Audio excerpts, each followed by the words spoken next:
のささやきの朗読や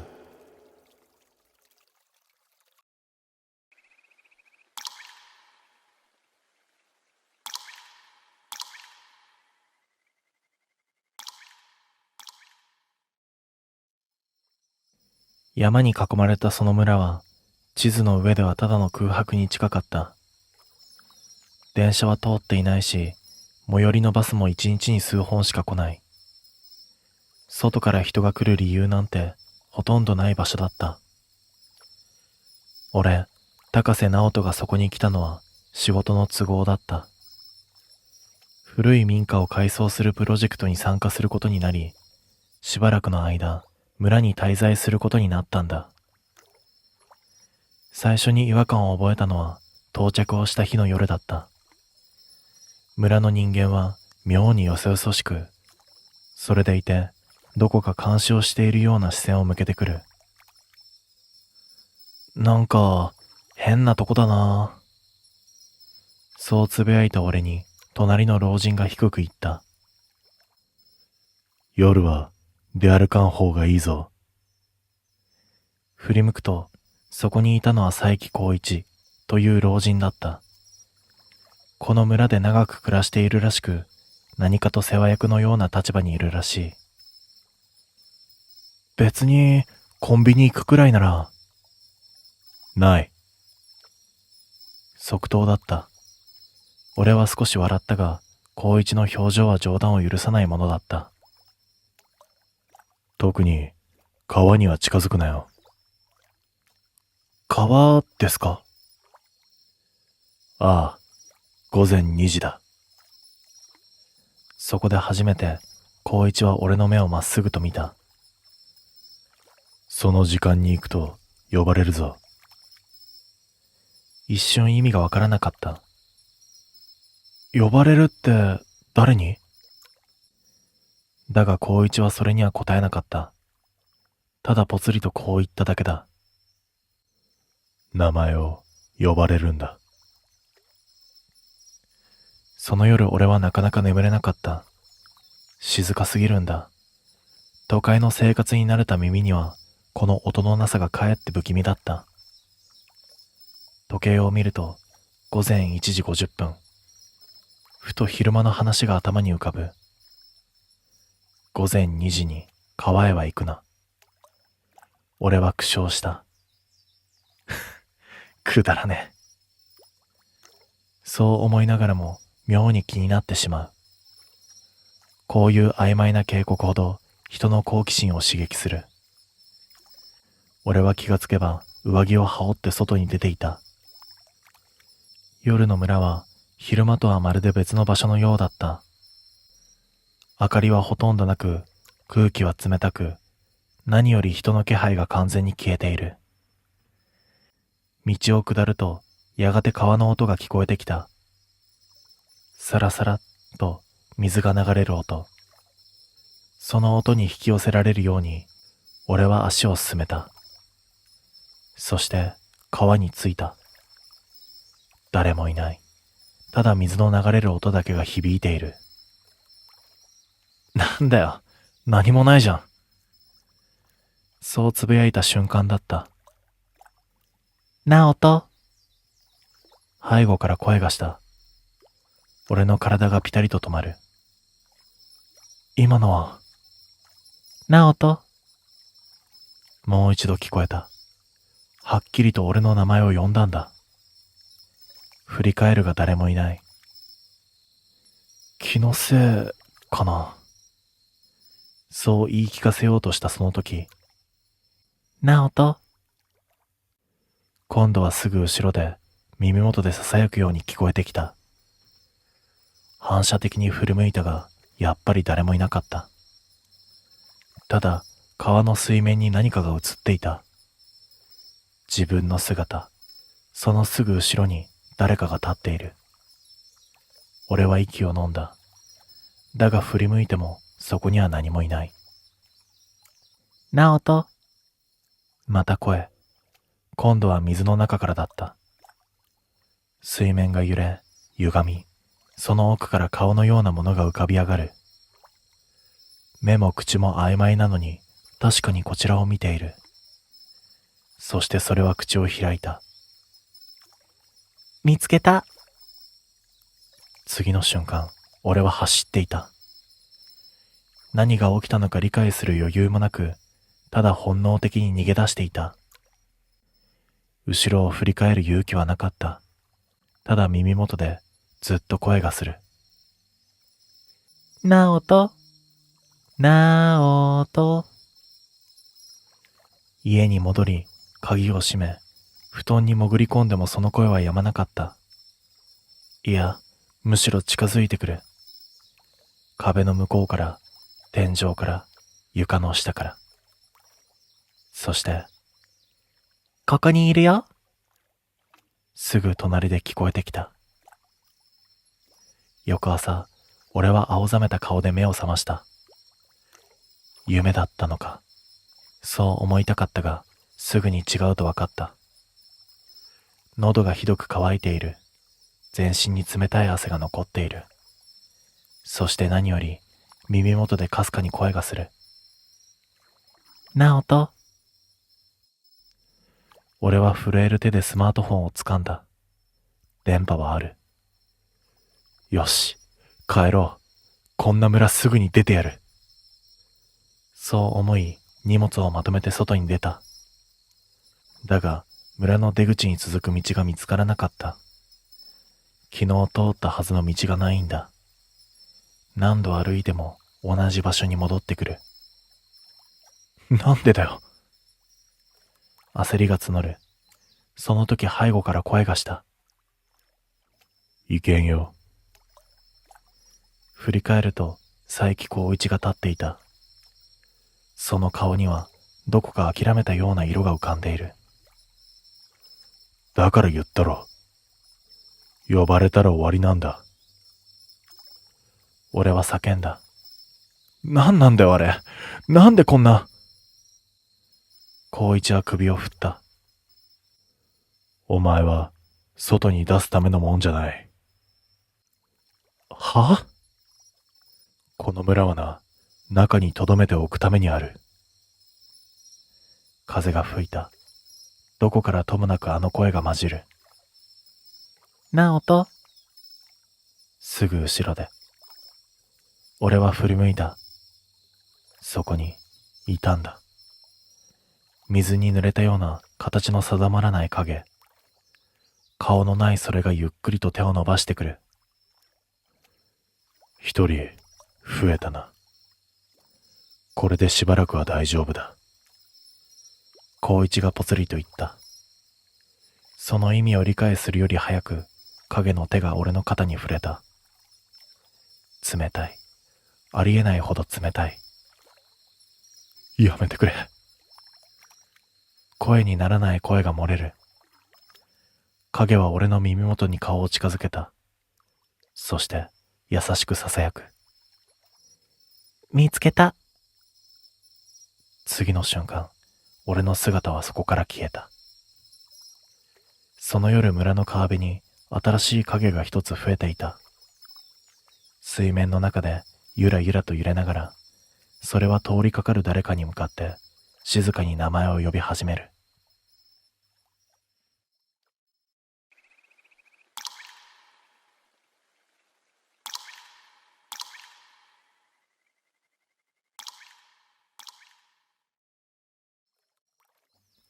僕の住んでいた村では、夕方の鐘が鳴ったら山に入っちゃいけないことになっていた。大人はみんな同じ言い方をした。山は暗くなるのが早いから、道に迷うから、足を滑らせたら危ないから。でも、本当の理由は別にあるって子供の僕でも知っていた。山の帰り道で後ろから名前を呼ばれても返事をしちゃいけない。足音がしても絶対に振り返っちゃいけない。もし振り返ったらそれは家までついてくる。小さい頃から何度も聞かされてきた話だった。最初に教えてくれたのはおばあちゃんだ。夏の夜、蚊取り線香の匂いがする縁側で僕の頭を撫でながら言った。山にはな、人の声を真似るもんがおる。お母さんの声にもなるし、お友達の声にもなる。でも、振り返ったらあかんよ。振り返ったら、後ろのもんがお前の顔を覚えるからな。その時の僕は、半分怖がって、半分は笑っていた。そんなの、昔の人が子供を脅かすために作った話だと分かっていたからだ。だけど、おばあちゃんは笑わなかった。覚えられたら終わりや。うちまで来る。うちの中に入ってきたら、今度は家族の声で呼ぶんよ。その言い方が嫌に静かで、僕はその晩、一人でトイレに行けなくなった。それでも昼間の山は好きだった。木の匂いがして、風が涼しくて、村のどこより広く感じた。友達と秘密基地を作ったり、虫を取ったり、川に向かって石を投げたりして遊ぶには山が一番だった。その日も学校が終わってから、友達のひろきと山に一緒に入った。本当はすぐに帰るつもりだった。ちょっとだけ遊んで、鐘が鳴る前には降りてくるつもりだったのに、秘密基地の裏に変な穴を見つけて、それで時間を忘れてしまった。穴は木の根元にぽっかりと開いていて、奥が真っ暗だった。ひろきは枝を突っ込んで、何かいるかなって笑っていたけど、僕はその穴を見ているうちになぜか気分が悪くなった。そこが見えないほど深いわけではない。ただ、穴の奥が暗いというより黒かった。見ていると向こうから誰かが見返してくるような気がした。ねえ、どうした？ひろきに言われて僕は慌てて目をそらした。その瞬間、村の方から鐘の音が響いてきた。ゴーンという重い音が山の木々の間をゆっくり抜けてくる。夕方の鐘だった。やべ！ひろきは顔色を変えて立ち上がった。僕も急いで荷物を掴んだ。さっきまで明るかった山の中はもう急に色が薄くなっていて、緑も土もみんな同じ暗さに沈みかけていた。走ろう。そう言って僕らは山道を下り始めた。少し行ったところでひろきの家へ続く脇道がある。そこでひろきは足を止めていった。ここからならすぐだからお前も急げよ。僕はうなずいた。本当なら一緒に村まで戻りたかったけれど、ひろきの家はあっち、僕の家はこっちだった。多分大丈夫だ。まだ少し明るいし、道だって慣れている。そう思って別れた。でも一人になった瞬間、山の空気が変わった気がした。さっきまで聞こえていた虫の声がピタリと止んでいた。自分の足音だけが土を踏むたびにやけに大きく聞こえる。ザ、ザと靴の裏が乾いた葉を踏む音。それ以外は何も聞こえない。変だなと思った。山ってこんなに静かだったっけ？そう考えたとき、後ろでカサッと音がした。足を止める。後ろの音も止まった。胸の奥がヒューッと冷たくなる。振り返ってはいけないよ。おばあちゃんの声が頭の中によみがえった。僕は唾を飲み込んでまた歩き始める。ザ、ザ、ザ。僕の足音の少し後にもう一つ音が重なる。カサ、ザ、カサ、ザ。誰かが歩いている。僕のすぐ後ろ。でも振り返るわけにはいかなかった。ただの気のせいかもしれない。そう思いたかったのに、歩くたびにその音はちゃんとついてきた。早く歩く。すると後ろの音も速くなる。僕が小走りになると、後ろの音も小走りになる。喉の奥がカラカラになって、息がうまく吸えない。走り出したいのに走ったらダメな気がした。走ったら向こうも本気で追いかけてくる。そんな気がして、足だけが中途半端にもつれて変な速さになる。その時だった。レン。お母さんの声がした。すぐ後ろからだった。ビクッとして僕は立ち止まりそうになった。でもギリギリでこらえた。お母さんの声なわけがない。お母さんはうちにいる。こんな山道にいるはずがない。それなのに声はもう一度、今度はもっと近くで呼んだ。レン、待って。泣きそうな声だった。具合が悪い時のお母さんみたいな苦しそうな声だった。胸がぎゅっと痛くなる。もし本当にお母さんだったらどうしよう。転んでいるのかもしれない。助けを求めているのかもしれない。そう思ってしまうのが一番危なかった。振り返るな、振り返るな、振り返るな。心の中で何度もそう言いながら僕は前だけを見て歩いた。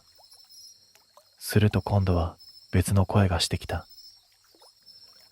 レン、おーい。ヒロキの声だった。さっき別れたばかりの友達の声だ。思わず足が止まりかける。なんでヒロキが後ろにいるんだ？脇道から帰ったはずなのに。なあ、待ってって。少し笑ったような声。いつものヒロキそのものだった。僕はもう頭がぐちゃぐちゃだった。お母さんの声の次は友達の声。どっちも本物みたいで、どっちも嘘みたいだった。でもそのどちらの声にも一つだけ共通していることがあった。すぐ近すぎるんだ。山道は狭い。誰かが本当に後ろにいるなら、姿が見える距離まで近づけば、気配でもっとはっきりとわかる。なのに気配はあるのに、そこだけ空っぽみたいだった。声だけがある。僕は泣きそうになりながら、道を下り続けた。もうすぐ山を抜ける。もうすぐ畑が見える。そこまで行けば大丈夫。村に入れば大丈夫。そう自分に言い聞かせて足を前に出し続けた。だけど、後ろの足音は消えなかった。カサ、ザ、カサ、ザ、と、ぴったり同じ距離でずっとついてくる。やっと山道の出口が見えたとき、僕は少しだけ安心した。薄暗い木々が切れて、前に畑が広がる。その向こうに村の屋根が見える。人の家だ。明かりだ。助かった。と思った。その瞬間後ろで声がした。振り向いて。今度は知らない声だった。男とも女ともわからない声。子供みたいでもあり、年寄りみたいでもあった。もういいよ。声は優しかった。お母さんより優しくて、先生より優しくて、なんだか懐かしい響きだった。ここまで来たなら見ても大丈夫よ。僕は唇を噛んだ。ダメだ。ここで振り返ったらダメだ。おばあちゃんは言っていた。玄関を閉めるまでが帰り道だって、遠足みたいな言い方で言っていたけれど、あれはきっと本気だったんだ。僕は走った。山道を抜けて、畑の間を走って、息が切れても走った。後ろで足音が急に増えた気がした。一人分じゃない。二人、三人。いや、もっとたくさん。畑のあぜ道を何人もの足が一斉についてくる音。それでも僕は振り返らなかった。家の門が見えたとき、僕はほとんど泣いていた。庭先の明かりがついている。玄関も開いている。そこにお母さんが立っていた。レン。その顔を見た瞬間、膝から力が抜けそうになった。僕は転びそうになりながら門をくぐり、庭を横切って玄関へ飛び込んだ。お母さんが僕の肩を掴んだ。冷えた指じゃない。ちゃんと温かい手だった。どこ行ってたのよ。鐘が鳴ったのに。怒っている声なのに、それが妙に嬉しくて、僕は泣きながら謝った。お母さんは強い力で僕を引っ張って、家の中に入れた。おばあちゃんも奥から出てきて、僕の顔を見るなり青くなった。振り返ったのか？僕は首をブンブン振った。振り返っていない。本当に振り返ってない。後ろなんか見てない。おばあちゃんはそれを聞いても安心した顔をしなかった。その代わり、玄関の外をじっと見ていた。真っ暗な庭の向こう、門のあたりを。早く閉めて。今すぐに。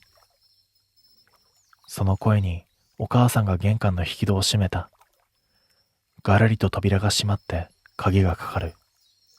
それで全部終わったはずだった。なのにおばあちゃんは小さくつぶやいた。参ったな。遅かったかもしれん。その晩ご飯の時、家の中は妙に静かだった。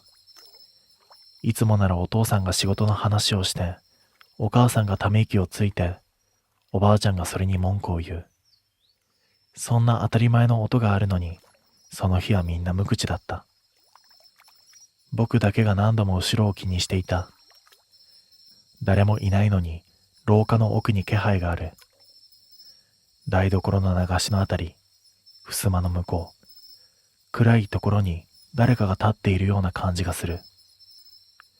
夜になって自分の部屋に入って布団をかぶった後も、それは消えなかった。家鳴りがする。ミシッ、ミシッと古い柱が鳴る。風もないのに、廊下の向こうで、スッと何かが通る気配がする。眠れないまま目を閉じていると、不意に襖の向こうで声がした。レン。お母さんの声だった。起きてる？返事をしようとして口を閉じた。こんな時間にお母さんがわざわざ僕の部屋の外で小声で呼ぶことなんてない。レン、開けて。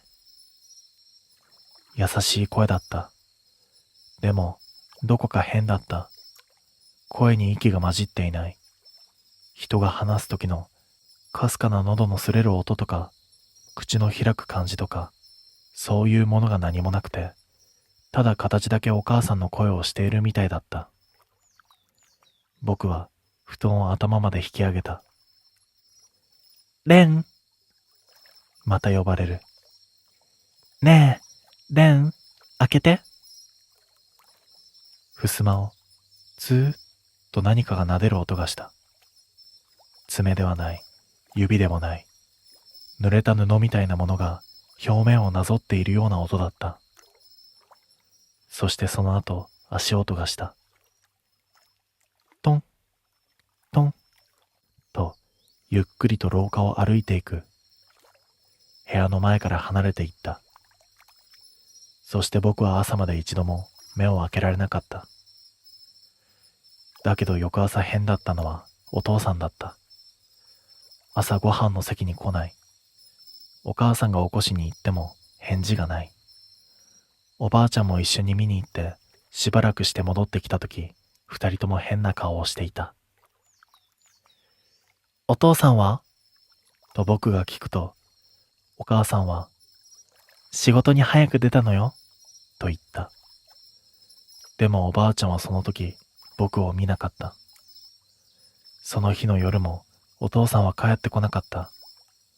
次の日も、その次の日も帰ってこなかった。村の大人たちは誰も騒がなかった。まるでそういうことが時々あるみたいに静かだった。お母さんはずっと疲れた顔をしていたし、おばあちゃんは家中の窓に塩を置いたり、玄関に縄を張ったりしていた。そして3日目の夜、お母さんがいなくなった。夕飯を作っていたはずなのに、台所には鍋だけが火にかかっていて、お母さんの姿はなかった。家中を探してもいない。外にもいない。ただ流しの前の床が少しだけ濡れていた。水をこぼしたみたいに。その夜からおばあちゃんは僕を自分の部屋で寝かせるようになった。線香を焚いて小さな声で何かを唱えながらずっと起きていた。僕はそんなおばあちゃんの腕にしがみつきながらずっと天井を見ていた。そして夜中、廊下で足音がした。トン、トン、トン。一人分ではない。二人、三人。家族みたいに慣れた足取りで歩いてくる。おばあちゃんの腕がぎゅっと強くなった。暗い中でおばあちゃんが息を止めているのがわかる。そして襖の向こうで声がした。母さん。父さんの声だった。次に、おばあちゃん。お母さんの声だった。そして最後に、レン。僕自身の声がした。頭の中が真っ白になった。なんで僕の声が外からするんだろう。おかしい。おかしいのに襖の向こうの僕はいつもの僕より少しだけ甘えた言い方で続けた。ねえ、開けてよ。それでもおばあちゃんは返事をしなかった。でもその手が震えていた。開けて。寒いよ。中に入れて。声がだんだん増えていく。お父さんの声、お母さんの声、そして僕の声。それが順番に時々一緒になって襖のすぐ向こうで囁いてくる。開けて、開けて、開けて。おばあちゃんは震える声で言った。耳を貸しちゃいけないよ。あれはもううちのもんやない。その言葉が終わるより先に襖の向こうでペタリと何かが張り付く音がした。次の瞬間、紙の薄い襖に外側から人の顔みたいな形が浮いた。鼻も口も目も輪郭だけがぼやけて押し付けられている。紙の向こう側に誰かが顔を押し当てているみたいに。それが一つだけではなかった。二つ、三つ、四つ。家族の数より多い顔が襖の向こうでもぞもぞ動いていた。僕は声も出なかった。おばあちゃんは震えながら枕元の数珠を握って何かを唱え始めた。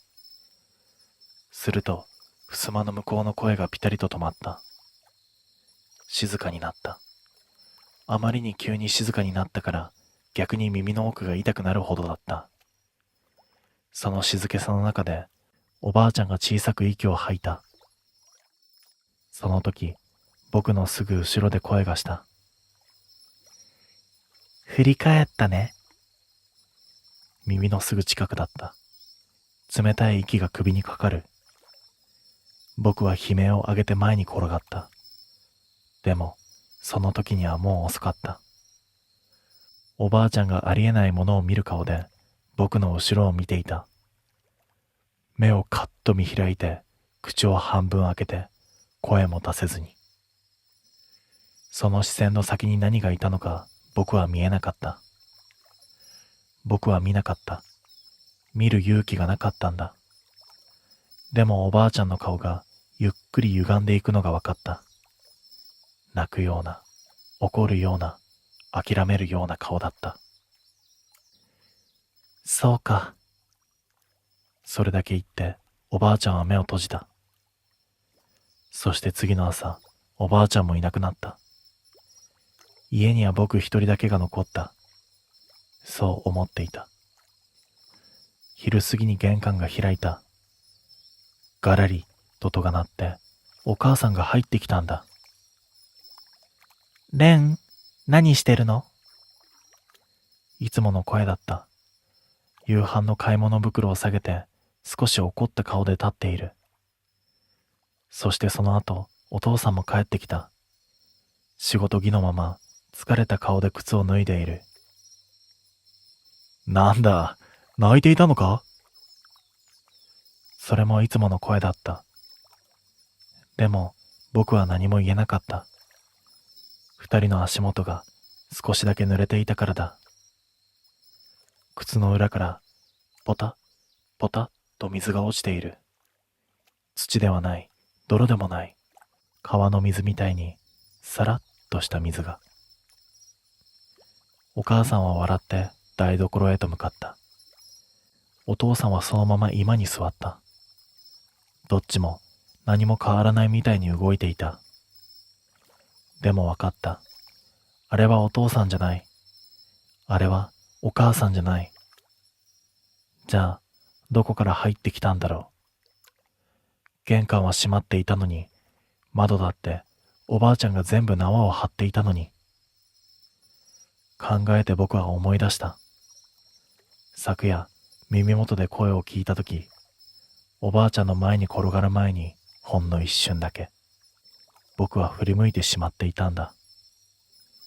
ほんの少し、肩越しに後ろを見てしまった。暗い部屋の隅に、もう一人の僕が立っていた。口を大きく裂けるみたいに開いて、笑っていた。その顔を見た。覚えられたら終わりよ。おばあちゃんの声が頭の中で響いた。そしてその日の夜、食卓には3人分のご飯が並んだ。お父さんとお母さんと、そして僕。二人はいつも通りに笑って、いつも通りに話していた。何もおかしなところなんてないみたいに。でも時々、二人とも同じタイミングで僕を見る。同じ角度で首をかしげて、同じ笑い方をする。その度に心臓が凍るみたいに冷たくなった。逃げようと思った。でも逃げられないことも、もうなんとなく分かっていたんだ。だって、この家にはもう家族のふりをした者がいる。外へ出たってきっとついてくる。山道を歩いたあの日から僕はもう帰れていないんだ。寝る前、お母さんが布団を敷きながら優しく言った。レン、今日はもう大丈夫だからね。その声はちゃんとお母さんの声だった。だからこそ怖かった。僕は布団の中で目をずっと閉じたまま朝を待っていた。でも眠れなかった。夜中になってふと目を開けると部屋の隅に誰か立っていた。月明かりの中で子供の形をしている。僕と同じ背丈で僕と同じ顔をしていた。そいつはじっとこちらを見ていた。そしてにっこりと笑って小さく口を開いた。それは僕の声だった。昨日、ちゃんと振り返ったよね。僕は声も出せずに震えていた。すると隣の部屋からお母さんの声がした。どうしたの？レン。続けてお父さんの声もした。また呼ばれたのか？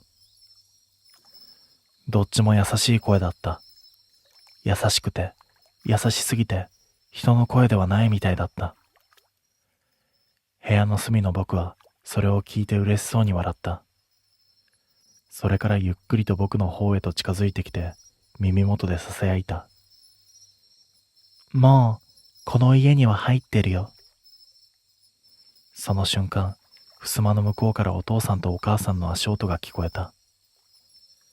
トン、トン、トン。家族が迎えに来るみたいな静かな足音だった。僕は布団をかぶった。でも、その薄い布団の外側に3人分の気配が立っているのが分かった。一人はお母さん、一人はお父さん、そしてもう一人は僕。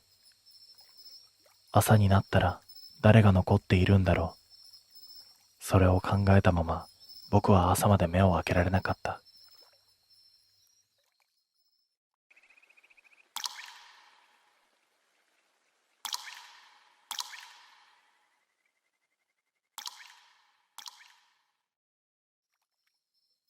僕がその村に引っ越してきたのは秋の終わり頃だった。父さんの仕事の都合で町のアパートを引き払って山の中の古い村へと移ることになったんだと母さんは言っていた。僕は正直嫌だった。前の学校には友達もいたし、コンビニも公園も本屋さんもあった。でも新しく行く村にはそういうものがほとんどないらしかった。引っ越しの日、車の窓から見えたのは山ばっかりだった。どこまで行っても木があって、道は細くて、途中からガードレールもなくなった。その道をずっと進んだ先に、ようやく家が見えてきた。古い瓦屋根の家が何軒も並んでいて、畑があって、道端には背の高いすすきが揺れていた。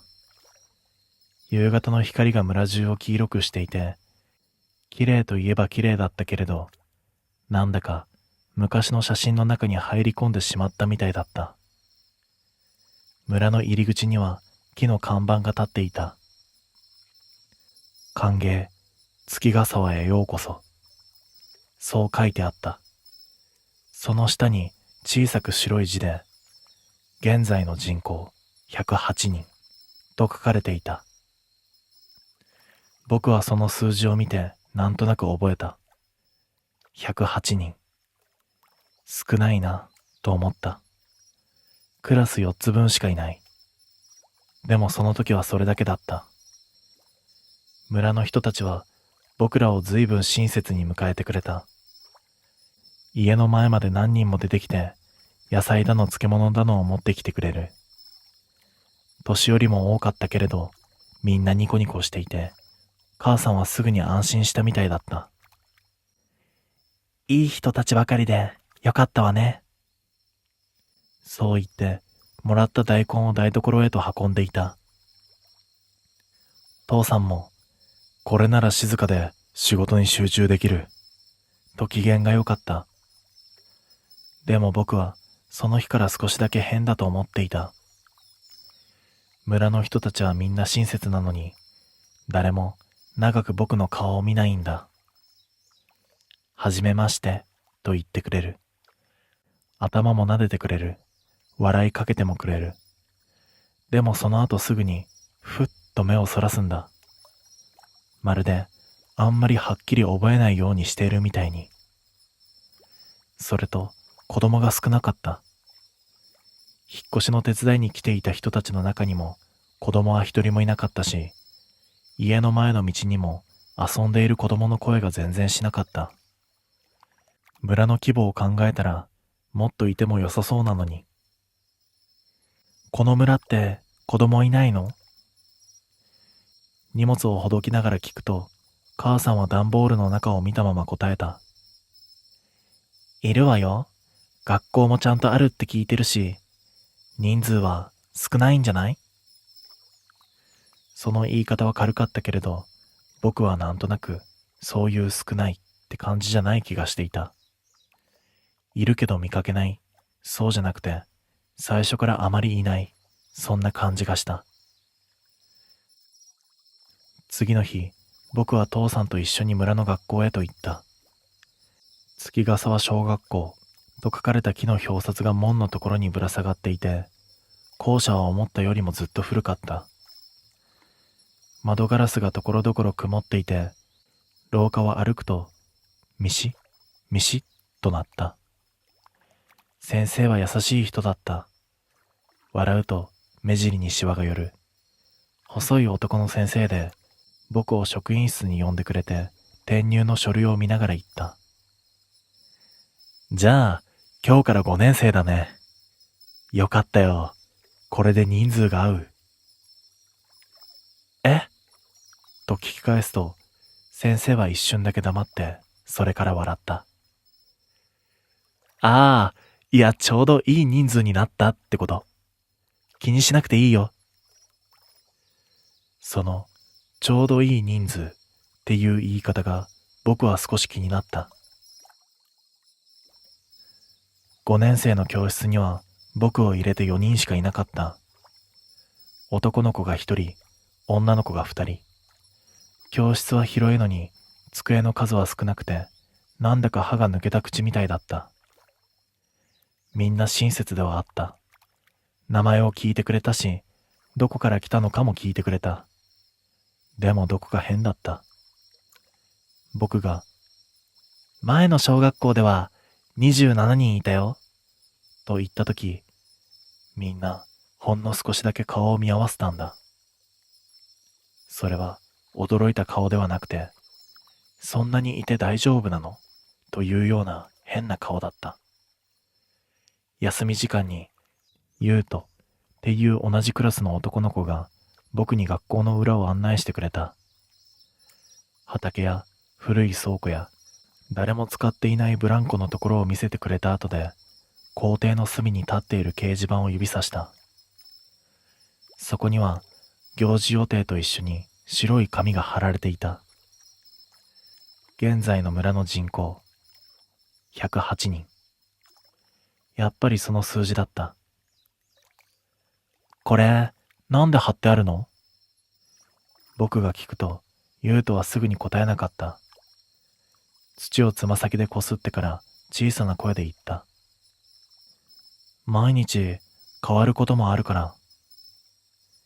毎日？うん。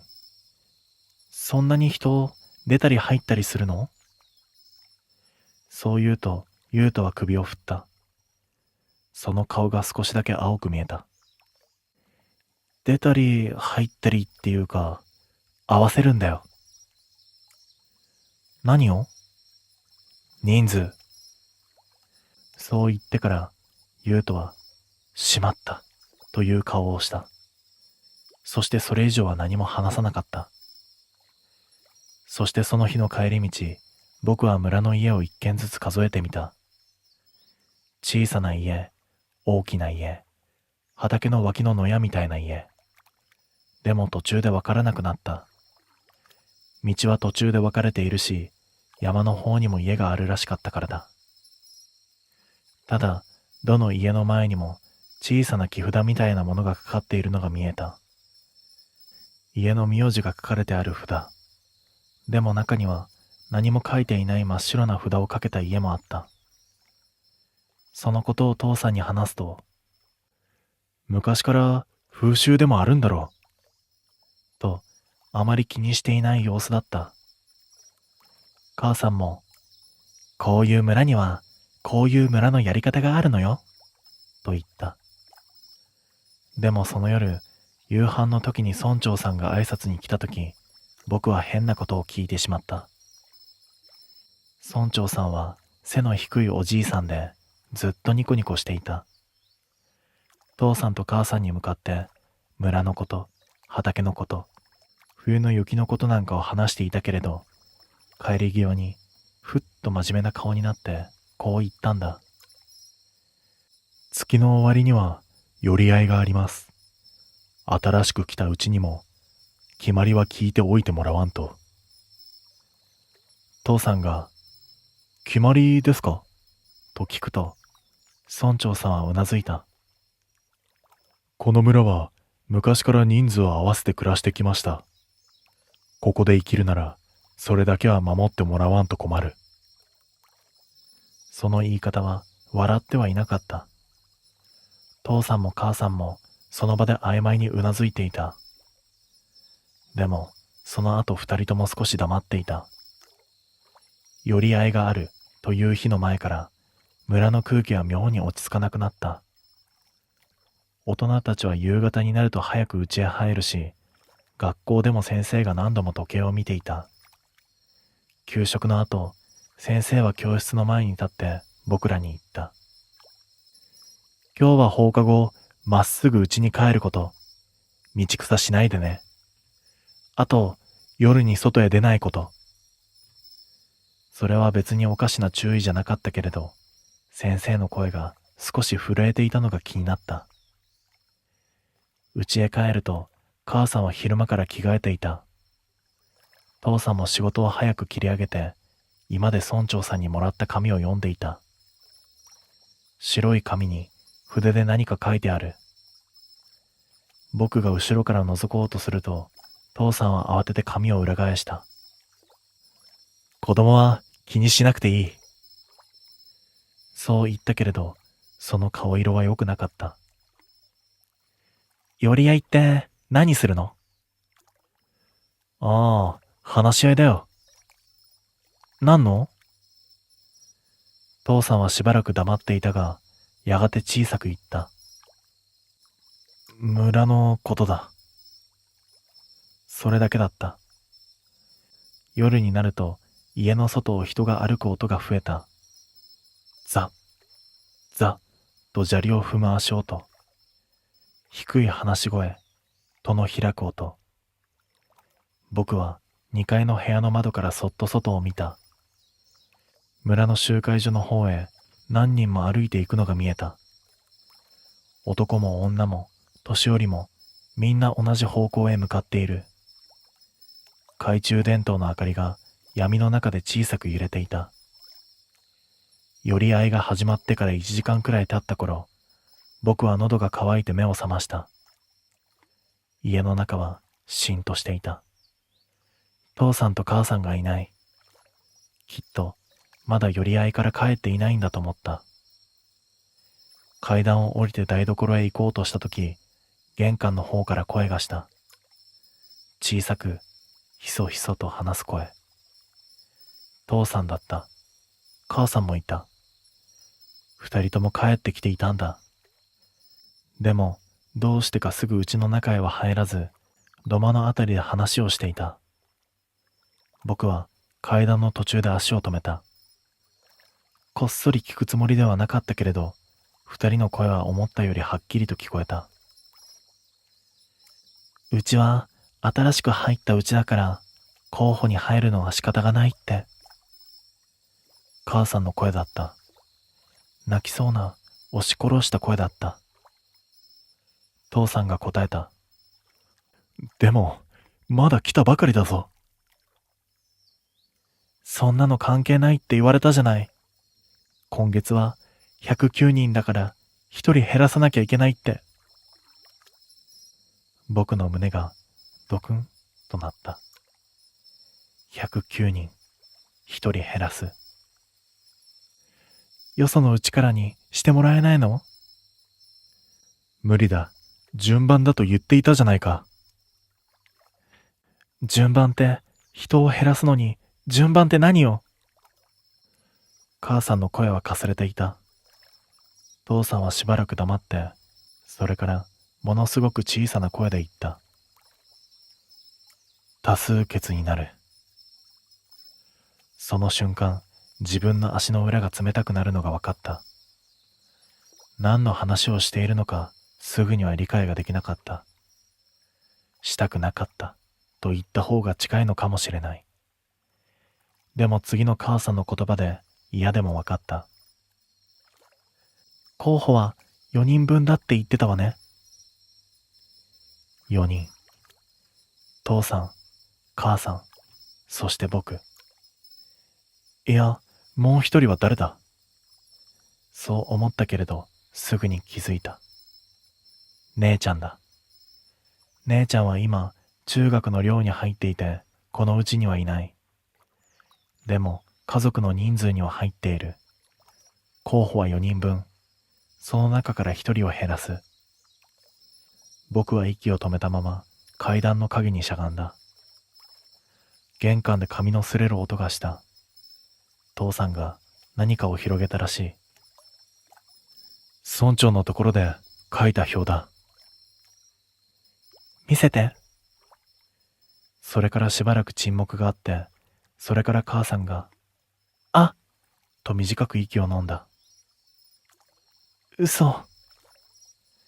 俺もまだ信じられん。どうして？子供だからだろ。その一言で世界がぐらっと揺れた気がした。母さんが小さな声で泣き出した。でも父さんはそれを止めなかった。村の決まりなんだ。ここで逆らったら家ごと出ていけなくなる。出ていけるなら出たいわよ。無理だ。この冬にどこへ行くって言うんだ。仕事も家ももうここなんだ。でも、コウタなのよ。僕の名前が出た瞬間、頭が真っ白になった。コウタ、それは僕の名前。父さんは何も言わなかった。その沈黙が一番怖かった。やがて髪を畳む音がした。そして母さんが泣きながら言った。まだ方法があるかもしれない。ないよ。明日の朝には合わせるそうだ。そんな簡単に言わないでよ。簡単じゃない。父さんの声はそこで初めて少し震えた。でも、うちだけ拒んだら次は全員だ。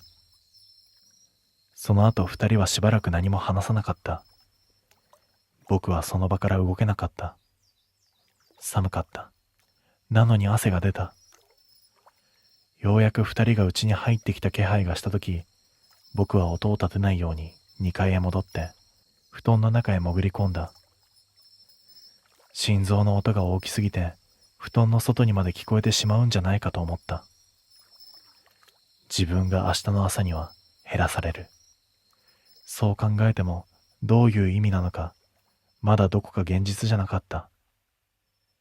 殺されるのか、どこかへ捨てられるのか、川へ落とされるのか、山へ連れて行かれるのか。わからない。わからないけれど、とにかくここにいたらダメなんだと思った。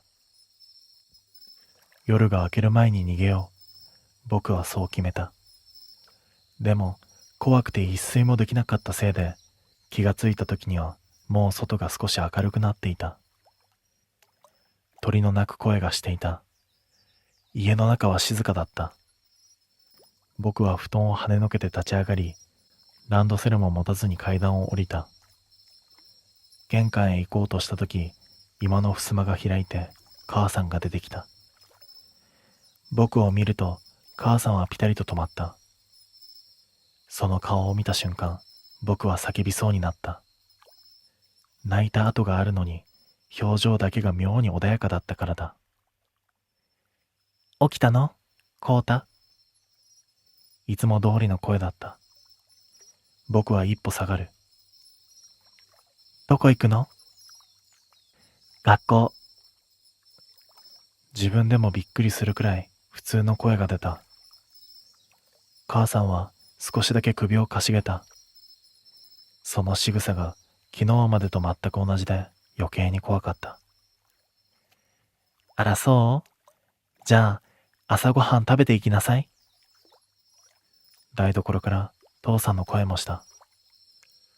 早くしろよ。遅れるぞ。その声も普通だった。あれを聞いたのは夢だったのか、そう思いたくなった。でも夢じゃないとすぐにわかる。食卓には3人分の朝ごはんが並んでいた。父さんの分、母さんの分、そしてもう一つ、僕の席の前に置かれた茶碗。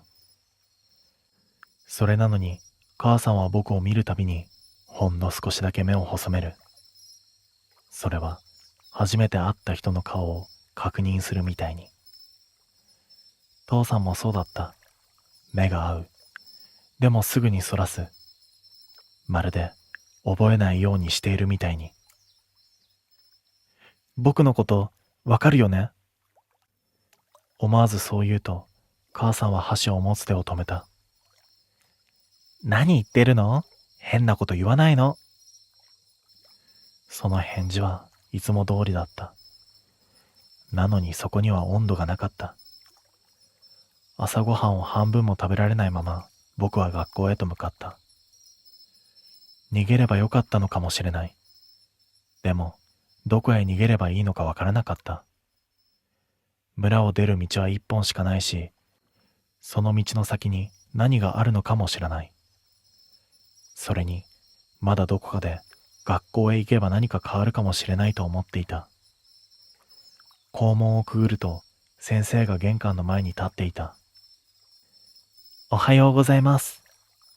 そう言って頭を下げたのに、先生は不思議そうな顔で僕を見た。君、どこの子だい？足が止まった。え？保護者の方は？先生の声は本気だった。冗談ではなかった。僕、昨日からこの学校に。そこまで言って言葉が喉に詰まった。昨日、確かに自分の机があったはずの教室を除く。机は3つしかなかった。優斗がいた。女の子も2人いた。でも、僕の席だけがなくなっていた。教室の後ろのロッカーも見た。自分の名札がない。連絡帳もない。上履きの入っていたはずの棚にも空いた場所なんてなかった。先生はだんだん困った顔になる。君、名前は？名前、僕は口を開いた。あれ？その先が出てこなかった。こうた。そう言おうとしたのに、舌がうまく動かなかった。自分の名前なのに、急に遠くなっていたんだ。何度も呼ばれていたはずなのに、音の形がぼやけていく。先生は心配そうに僕を見ていた。でも、その目の中には、昨日僕に向けたはずの記憶が一つもなかった。そして僕は学校を飛び出した。走って、家まで戻った。息が苦しかった。喉も痛かった。でも止まれなかった。家の戸を開けると母さんがいた。声は震えた。母さんは振り返って僕を見る。それからゆっくりと眉を寄せた。どちら様ですか？その言い方は冷たくなかった。本当に見知らぬ子供が入ってきたから驚いたという顔だった。母さん？そう呼んだ瞬間、母さんの顔がこわばった。誰のお家の子？勝手に入ってきちゃダメでしょ？その声に奥から父さんも出てきた。父さんも僕を見るなり、知らない子を見る顔をした。どうした？この子が急に入ってきて。父さんは僕に向かって困ったように言った。坊や、うちに何か用か？坊や、その呼び方が刃物みたいに胸に刺さった。父さん。僕がそう言うと、父さんの顔が少し険しくなった。いたずらはやめなさい。その言葉と一緒に家の中を見た。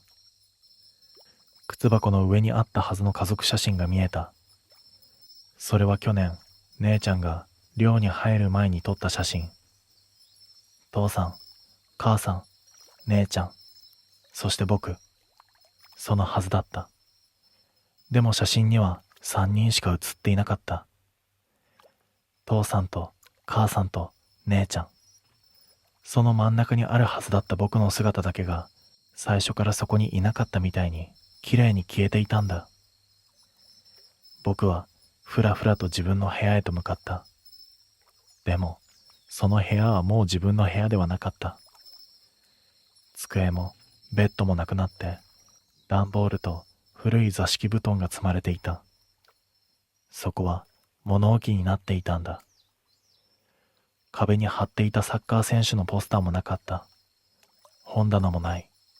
床に置いていた青い箱もなかった。そこには最初から誰も住んでいなかったみたいだった。そして後ろで父さんの声がした。誰かの家と間違えたんだろう。村長に連れて行くか。母さんが答えた。そうね。でも、変な子。なんだか見たことあるような。そこで父さんは低い声で言った。見るな。たった3文字だった。でもその声にははっきりとした怖さがあった。長く見るな。忘れられなくなる。母さんは黙った。僕はそこでようやく全部わかった気がした。この村では一人増えたら一人減らす。減らすというのは殺すことではない。追い出すことでもない。その人が最初からいなかったことにするんだ。名前を消し、写真を消し、部屋を消す。学校の机を消す。家族写真から消す。そうやって人数を合わせるんだ。だから村の人たちは僕を長く見なかったんだ。覚えないようにしていた。いざという時、消しやすいように。僕は家を飛び出した。どこへ行けばいいのかわからなかったけれど、とにかく村の外へと出ようと思った。道は一本しかない。入り口の看板まで行けばいい。走って、走って、石につまずきながらも何度も転びそうになって、ようやく村の入り口まで来た。看板が立っていた。歓迎、月ヶ沢へようこそ。その下に白い字でこう書かれていた。現在の人口108人。昨日と同じ数字だった。つまり、もう会っている。合わせ終わっている。僕は看板に手をついて息を整えようとした。その時後ろから声がする。コータ。振り返ると、ユウトが立っていた。学校へ行っているはずの時間なのに、ユウトはランドセルも持たず、ただ道の真ん中に立っていた。その顔は青くて泣きそうだった。お前、覚えてるの？僕が言うと、ユウトはうなずいた。少しだけ。少しだけってなんだよ。今のうちだけだと思う。多分、夕方には忘れる。その言い方があまりにも普通で、僕は怒鳴りたくなった。なんでだよ。なんでこんなことするんだよ。ユウトはビクッと肩を震わせた。でも逃げなかった。しないと、今度はうちなんだ。その一言で声が止まった。ユウトは唇を噛んで続ける。前はうちの姉ちゃんが候補に入った。だから父さんたち必死だったんだ。次に増えた時、よそから来たうちがあったから助かったって。そこから先はうまく言えないみたいだった。そしてユウトの目から涙が落ちた。みんな怖いんだよ。自分の家の誰かが消えるのが怖いんだよ。だから先に消すんだ。僕は何も言えなかった。正しいとか間違ってるとかそういうことではなかった。この村ではそれがもう当たり前になっている。誰かを消さなければ自分の家が消される。そうやってずっと続いてきていたんだ。村から出ればいいじゃないか。僕が言うと、ユウトは首を振った。出てもダメだよ。名前がないから。その言葉が胸の中に重く沈んだ。そうだ。仮にここを出られても、僕は誰にも自分を証明できない。学校の記録もない。家族も覚えていない。写真もない。名前すら、さっきからもう少しあやふやになってきている。昨日の夜、神社で紙を燃やしたんだ。何の紙？お前の名前。風が吹いて、すすきがざわざわとなった。その音を聞いた瞬間、急に寒くなった。もう夕方みたいな寒さだった。名前を燃やすと、その人は村の外にいても帰る場所をなくすんだって。優斗はそこまで言って顔を伏せた。ごめん。その謝り方が一番辛かった。僕は何も返せなかった。怒る力も泣く力ももう残ってはいなかった。ただ頭の中に一つだけはっきりした考えが浮かんだ。帰る場所がない。その言葉の意味が今頃になって分かった。家がないってことではない。街がないってことでもない。自分を覚えている人がもうどこにもいないってことだ。それは死ぬよりひどいことかもしれないと思った。優斗はしばらくそこに立っていたけれど、やがて行かなきゃと小さく言った。長く一緒にいたら僕まで怒られる。それは多分本当だった。そして僕はうなずく。優斗は何度も振り返りながら村の方へと戻っていった。その背中を見ているうちに、だんだんあの子の名前もあやふやになっていく気がした。優斗、確かそうだったはずだ。でも自信がなくなる。看板の前に一人きりとなった。どこへ行けばいいのかわからない。足が動かない。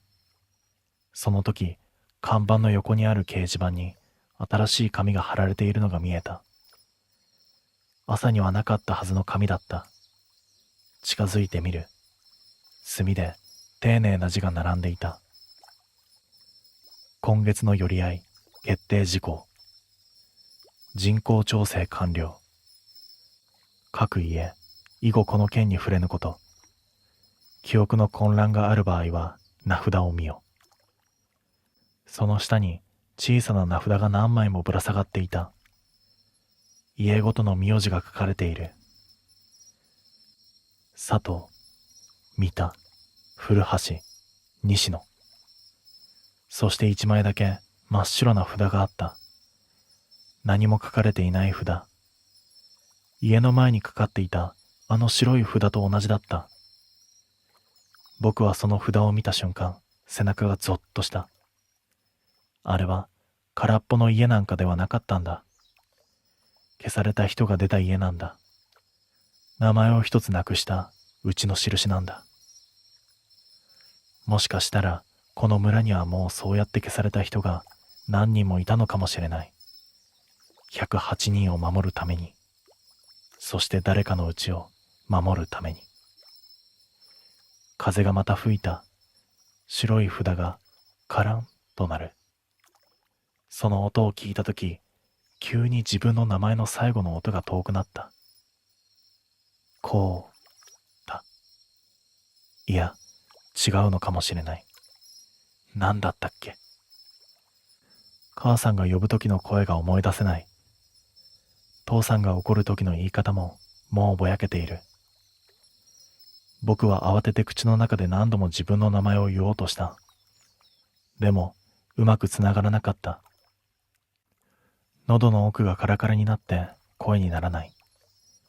その時、村の方から昼のチャイムが鳴った。学校のチャイムと同じ音だった。山にぶつかって長く響く。僕はふと校舎の黒板を思い出した。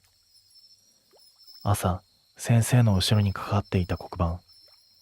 そこには日付と当番の名前と、もう一つ白いチョークでこう書いてあった。村の人口、現在108人。その数字の中に僕はいなかった。いないのにまだ立っている。いないのにまだ息をしている。いないのに誰にも見つけてもらえない。それが急にどうしようもなく怖くなった。僕は看板の前にしゃがみ込んで声もなく泣いた。でも泣いているのが誰なのかもう自分でも少しわからなくなっていた。山の風が冷たい。道の向こうでは村の家々から昼ご飯の匂いが流れてきていた。味噌の匂い、焼いた魚の匂い、どこにでもある家の匂いだった。その匂いを嗅いだ瞬間、胸の奥が空っぽになった。もうあそこへ帰っても誰も僕の席を用意していない。もうあの家で僕の名前を呼ぶ声はない。